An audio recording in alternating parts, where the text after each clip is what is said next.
जो डीवी की प्रक्रिया है उसके अंदर ऐसी कोई रोक नहीं है, कोर्ट का कोई स्टे नहीं है। डीवी का कार्यक्रम वो क्यों रद्द किया गया, अभी तक इन्होंने दोबारा डीवी का शेड्यूल जारी नहीं किया। एक दिन पहले इनका कोई ऑर्डर आया कि आपकी डीवी पोस्टपोन कर दी जाती है, क्या रीजन बताए पता नहीं। आरएएस, पीएसआई, ईओआरओ जैसी महत्वपूर्ण परीक्षाओं की तैयारी करें विकास सर के मार्गदर्शन में। आज ही डाउनलोड करें सैरमिक एकेडमी ऐप। हमारी जो डीवी की प्रक्रिया है उसके अंदर ऐसी कोई रोक नहीं है, कोर्ट का कोई स्टे नहीं है। फिर भी हमारा जो डीवी जो कार्यक्रम है वो एक बार जारी किया गया, उसके बाद में एक दिन पहले 20 जुलाई को पोस्टपोन कर दिया गया।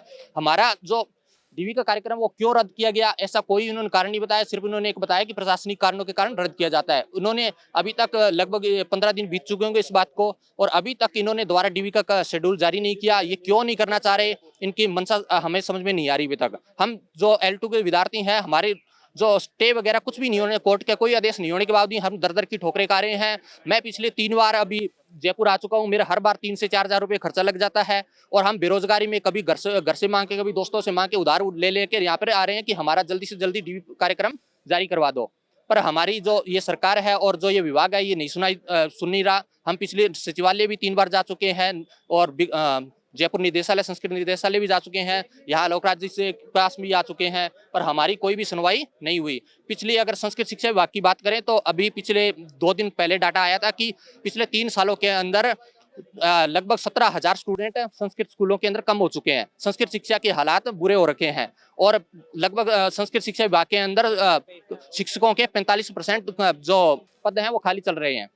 परंतु ये सरकार है जो अभी ये जो भर्ती चल रही है इसको जल्द से जल्द पूरी करवा दे तो हमारे जो राजस्थान में जो शिक्षा के क्षेत्र के अंदर जो पिछड़ा हुआ है उसी में भी आगे बढ़त मिलेगी और हमारे जो बच्चों का देश का भविष्य है वो भी सुधरेगा और हमारे बेरोजगारों को भी थोड़ी राहत मिलेगी। तो इसलिए हम जो हमारे आलोकराज जी हैं और हमारे जो निदेशालय और जो सरकार है उनसे यही हाथ जोड़ के रिक्वेस्ट है हमारी कि हमारी जो डीवी की प्रक्रिया वो जल्दी से जल्द शेड्यूल जारी करें, क्योंकि हमारी प्रक्रिया के ऊपर किसी प्रकार की कोई रोक नहीं है। ये सिर्फ आपकी लापरवाही और आपके लापरवाही के कारण ही अटकी हुई है। आप हमारा जल्दी से जल्दी जो डीवी का शेड्यूल है वो जारी करवा दें।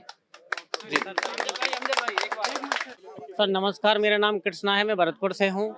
हमारा रिजल्ट जारी किया गया था 27 मई को, तब से अब तक इन्होंने अभी तक कोई डीवी का शेड्यूल जारी भी किया था 21 जुलाई को और 13 अगस्त तक। एक दिन पहले इनका कोई ऑर्डर आया कि आपकी डीवी पोस्टपोन कर दी जाती है, क्या रीजन बताए पता नहीं। हम निदेशालय भी गए थे, शिक्षा निदेशालय गए थे, वहाँ पे निदेशक जी से भी बात हुई थी हमारी। उन्होंने कहा था कि प्रशासनिक कोई कारण है, आपका जल्दी ही शेड्यूल जारी कर दिया जाएगा। पर वो पास में जो प्रशासनिक भवन है वहाँ पे गए थे, उन्होंने कहा था कि बायोमेट्रिक वगैरह टीम है, हमारी मानवीय संसाधनों की कमी की वजह से तुम्हारी जो पोस्टपोन कर दी गई है, आपको जल्दी बता दें। कुल मिला के बात ये थी कि हमें कोई संतुष्टिपूर्वक जवाब नहीं मिला। हम ये चाहते हैं कि आलोकराज जी से निवेदन है, कम से कम पोस्टपोन क्यों हुई है, क्या नियुक्ति है। L1 भी अटकी पड़ी है, L2 भी अटकी पड़ी है। एक तो संस्कृत शिक्षा विभाग में पिछले 15 सालों में कोई भर्ती नहीं आई है। पहली भर्ती आई थी 2016 में, जो रेट के आधार पर उनको, रिजल्ट के आधार पर उनको जोड़ दिया जाता था। पहली बार उन्होंने एग्जाम करवाया, फिर भी इन्होंने ऊँट के मुंह में जीरा एक मान के चलो। 2000 समथिंग भर्तियां हैं और रिजल्ट तो अभी दिया नहीं है। डीवी सॉरी सर, मेरी बात नहीं कर सकते, रीट भी नहीं है कोई। मैं कहना चाह रहा हूँ सर, रीट संस्कृत शिक्षा विभाग में अभी तक पहली बार इन्होंने वैकेंसी निकाली है और पहली बार ही एग्जाम करवाया है अभी तक। और 2000 इन्होंने वैकेंसी निकाली है और ये भी ऊँट के मुंह में जीरा जैसा है। और इन्हें 30 से 35 हज़ार कम से कम रेट की भर्ती जारी की बोल रहे थे और L1 के लिए सामान्य शिक्षा विभाग की 5,000 भर्ती निकाली है। ये तो बिल्कुल ऊँट के मुंह में जीरा के बराबर है ये सर।